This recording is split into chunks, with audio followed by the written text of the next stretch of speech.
tonton video ini sampai selesai ya. Ibu Megawati Soekarno Putri itu mengucapkan terima kasih kepada Pak Prabowo karena telah memulihkan nama baik Bapak Insinyur Soekarno. Ucapan terima kasih yang setulus-tulusnya saya sampaikan kepada seluruh rakyat Indonesia dimanapun kalian berada atas pelurusan sejarah Bung Karno tersebut. Ucapan terima kasih juga saya sampaikan kepada Presiden Prabowo Subianto yang telah merespon surat pimpinan MPR RI terkait tindak lanjut pemulihan nama baik dan hak-hak Bung Karno sebagai Presiden Republik Indonesia pertama. Padahal Bu, yang memulihkan nama baik Bung Karno itu adalah Pak Jokowi, bukan Pak Prabowo. Kenapa Ibu ngucapin terima kasihnya itu sama Pak Prabowo?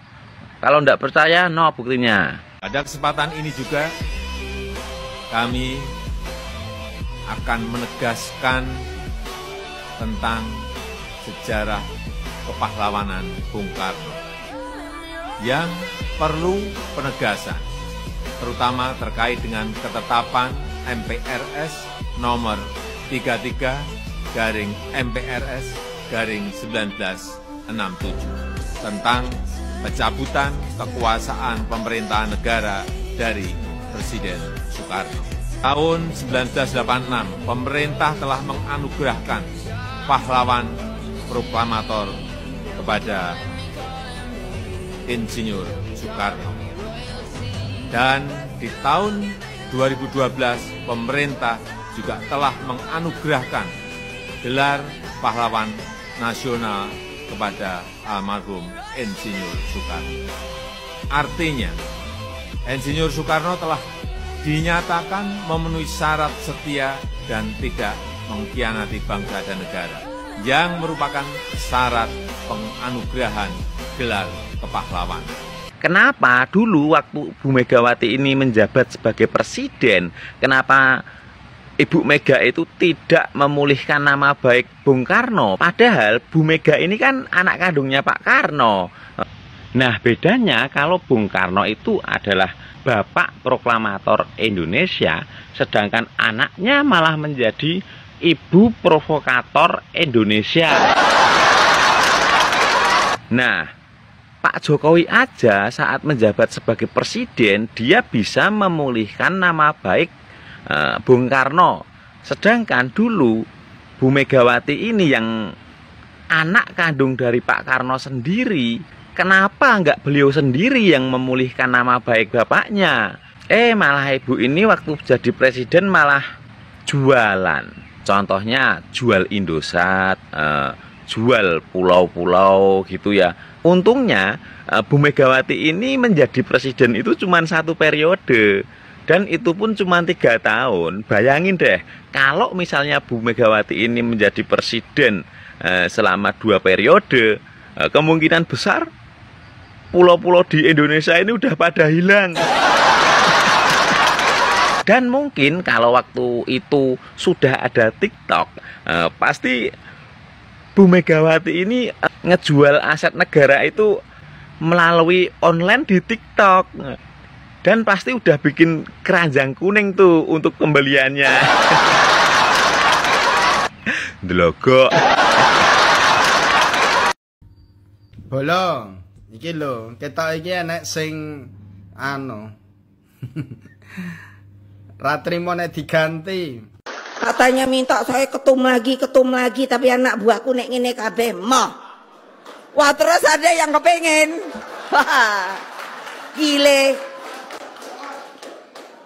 Mau nggak kalau sama yang kepengen niku?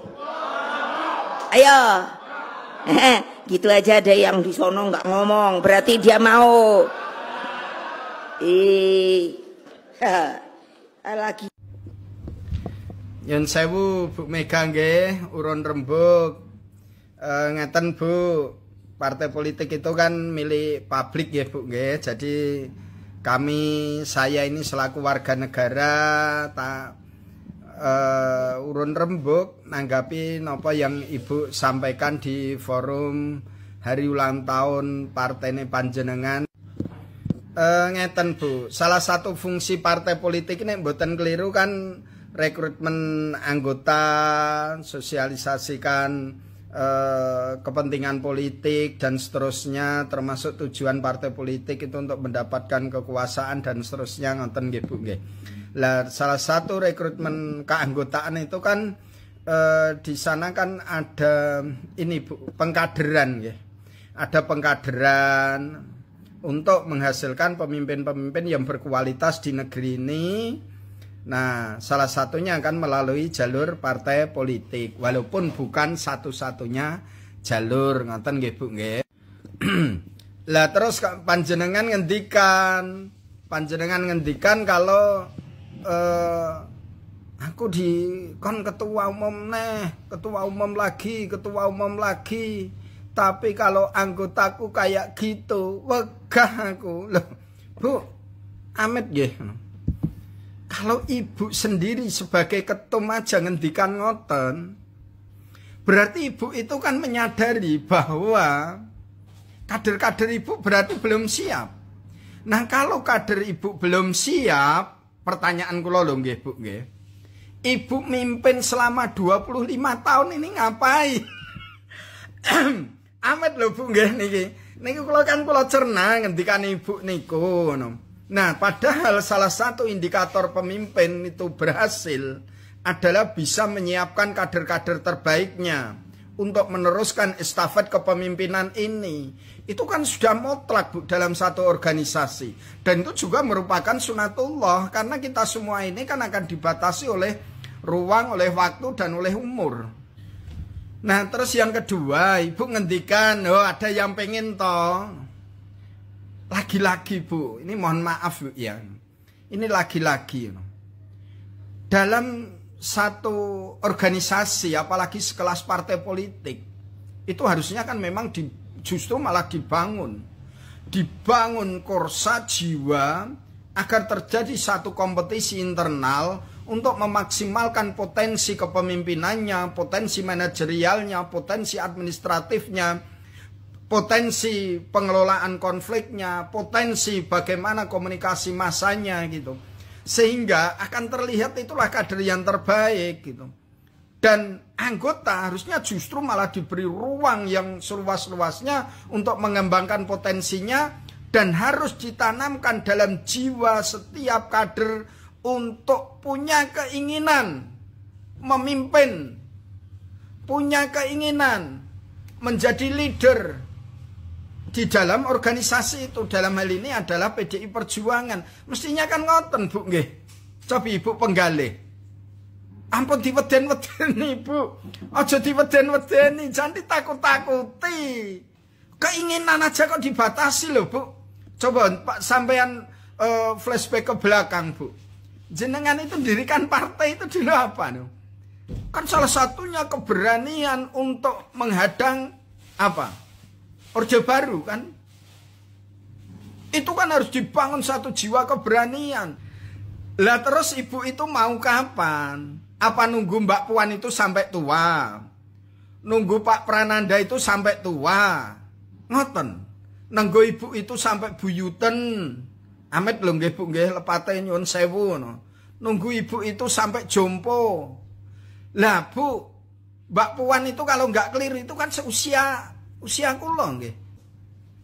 Kalau Mbak Puan itu 72 umpama, itu kan sudah lewat 50, kepala 52-an. Sekarang 2025, berarti 53. Kalau Mbak Puan itu kelahiran 75, berarti kan pas 50 Bu. Usia 50 Bu. Harusnya Mbak Puan itu pada usia 40 dia sudah memegang tampuk kepemimpinan ini. Ibu kesuwen Bu.